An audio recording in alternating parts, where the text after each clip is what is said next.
and Joshua, who will share their harrowing stories about the tragic impact that the Supreme Court's decision to overturn Roe v. Wade has had on women across this country. And then we'll have some time after to take some Q&A. So with that, I'm going to turn over to Jessica.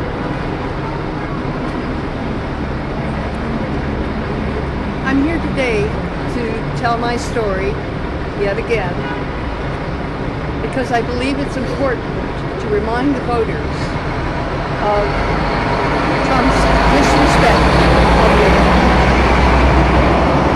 He assaulted me 50 years ago and continues to attack me today. In the late 70s, I was a representative for a company and I was traveling on the road, flying, and there were very few women at that time who were traveling. And I got on this airplane, we were going to New York, and got to my seat, which was in the back of the airplane, and the stewardess came down the aisle and asked me if I would like to come up to first class. Well, I had been asked to come up to first class before.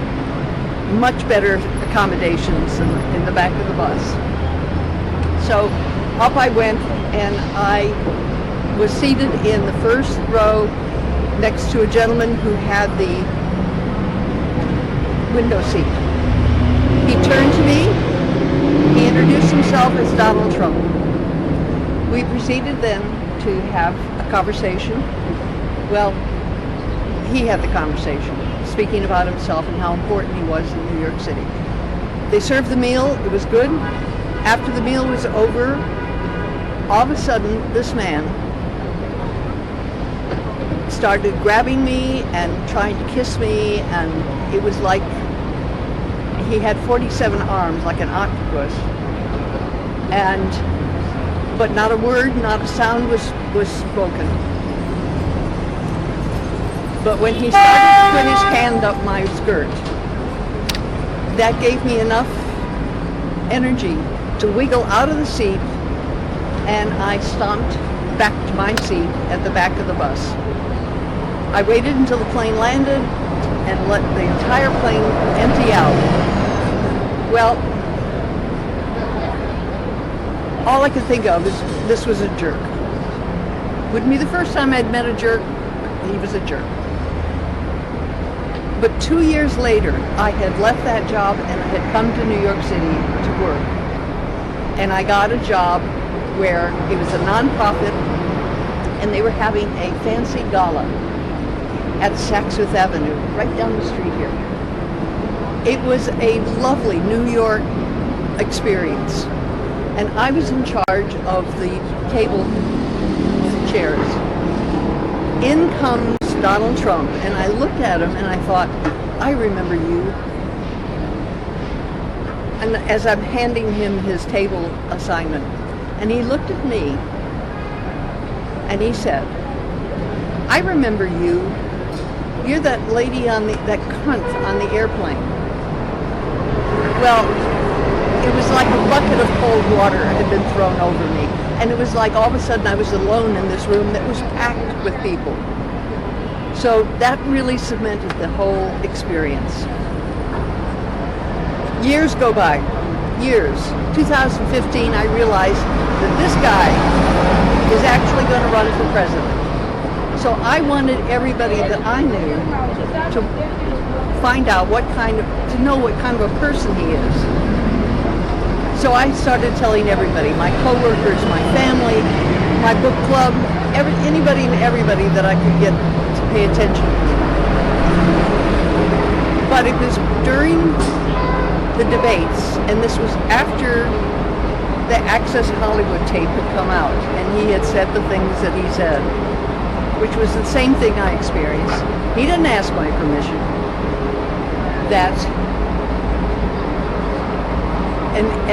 The commentator had asked him, have you ever assaulted a woman? And he tried to talk about Syria, he tried to talk about anything else, but finally he was nailed, and he said no. Well, between stalking Hillary on the stage and his lying, it just so infuriated me that the next morning I found myself writing a letter to the editor of the New York Times without even reading it, describing the whole situation, what had happened. I hit the send button and I left my apartment. When I got back from my apartment, the New York Times called me. We can't print your letter, but we would like to send a reporter. They sent a reporter over. They did a video, and that hit, and all of a sudden it was like a whole new world. So here we are, what, 8 years later? How many years later? It was 2016, this is 2024, and we're having to deal with this person who has absolutely no respect for women. They are arm candy, and he making such remarks of, well, she's not my type, or the recent one, which was really kind of bizarre, was she's not the chosen one. But the bottom line is, he doesn't understand. He's a sexual predator, and he does not understand the psychological damage that somebody like that does under their and this is important. And getting the Supreme Court passed so that they changed and passed Dobbs has meant that the women of America are going to doubly suffer, and this is not acceptable. This is not acceptable. So I'm here to say we just cannot allow this person back into the White House. And for their experience, I'd like to turn the platform over to Amanda. Thank you so much. Thank you so much, Jessica. Good afternoon. My name is Amanda Zarowski, and I live in Austin, Texas. My friend Caitlin Joshua and I are here today to speak on behalf of the more than 1 in 3 women impacted by Trump's extreme abortion bans. As Jessica so powerfully shared, Trump does not respect women. He doesn't trust us to make the choices that are best for our health, our family, or our lives. And that has had devastating consequences for women all across our country, including me. In the spring of 2022, my husband Josh and I learned I was pregnant with our first baby, a girl. We were over the moon. And my first trimester was smooth sailing, but then suddenly at 18 weeks, I suffered catastrophic complications. My cervix dilated, and there was no way to safely reverse course. So we were with 100% certainty going to lose our baby girl. We were devastated. What I needed at that point was an abortion so I could safely and with dignity deliver my daughter and begin the healing process both physically and emotionally.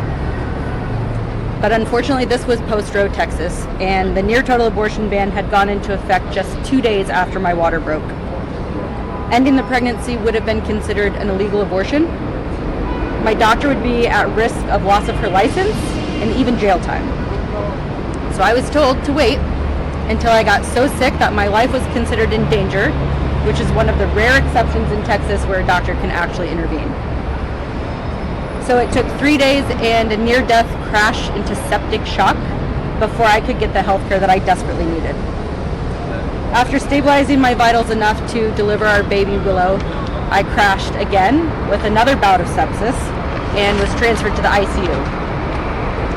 I was there for 3 days, and my family flew in from across the country for fear that I wouldn't make it through the night. But it was in that dark and lonely hospital room that I realized I was actually lucky. I lived. I knew others might not be so lucky. What I went through was nothing short of barbaric, and it didn't need to happen. But it did because of Donald Trump and his allies, who continuously brag about killing Roe v. Wade. It is unthinkable to me that anyone could cheer on the cruel abortion bans that nearly cost me my life. But they do. And what's more, Trump has said that there should be some form of punishment. for women who have an abortion, women like me and Caitlin. Tragically, my story is not unique. I am one of many women whose life has been put at risk because of Trump's abortion bans. Women across our country have been told that we're not sick enough to receive health care. We've been turned away from hospitals. We've been found collapsed on bathroom floors after nearly hemorrhaging to death. We have been robbed of our right to grieve our miscarriages and our pain, and told to flee across state borders in the hope of receiving basic health care. I'm just one of these women. My husband Josh and I are now desperately trying to start a family, now through IVF. And earlier this year, we watched in complete terror as the Alabama Supreme Court issued a decision that instantly halted IVF services in that state. It's absolutely gut-wrenching, and it's only happening because of Donald Trump and his policies. That's why we need to defeat Trump. We must elect Vice President Harris and Governor Walz. They are fighting for reproductive freedom, and they won't stop until they restore the protections of Roe, so that people in every state have access to the safe health care they deserve. The stakes of this election could not be higher for our lives and for our future. Thank you. I'll now turn it over to my friend Caitlin Joshua.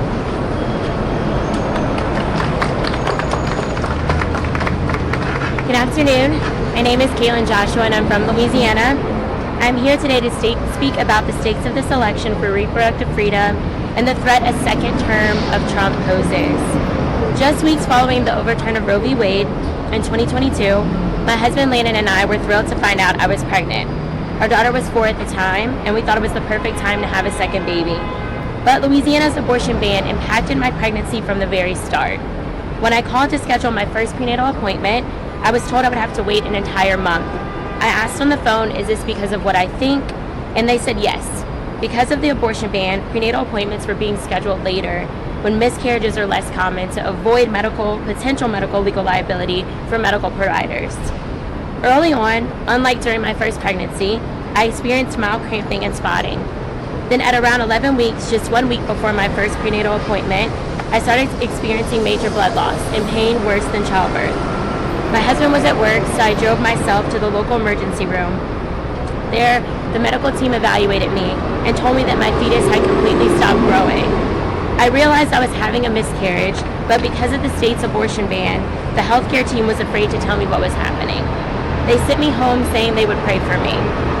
The next day, the bleeding and pain got worse. After being turned away the previous day, I met my mom and husband at a different hospital.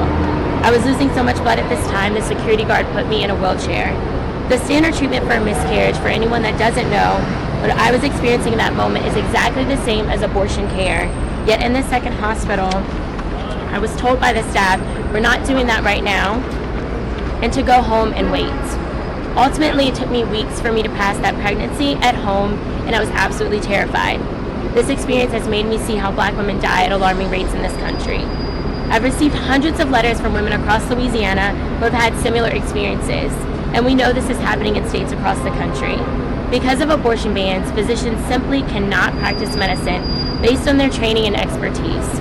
We're simply asking for the most basic level of maternal health care, but because of Donald Trump, we are being denied that basic level of care. Donald Trump is responsible for overturning a Roe v. Wade.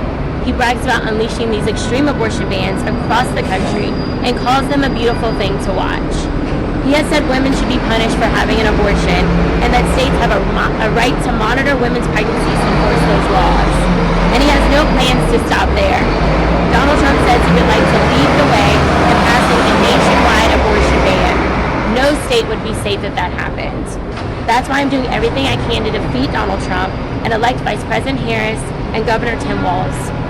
They are fighters for reproductive freedom, and they won't rest until they restore our reproductive freedom in this country and ensure people in every single state have access to the care they need. The stakes could not be higher than this election, y'all. It's on all of us to step in for the fight for our lives, our freedoms, and our futures depend on it. Thank you so much to Jessica and Amanda for sharing their stories today. I'm now going to pass it over to Zach for questions.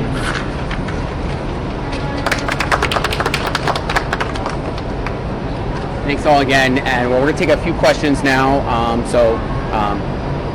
Sure. Question for Jessica. What was going through your mind when you heard Trump's comments on Friday about your testimony and being I must admit, I did laugh. It's a little spooky and a little bit difficult to process.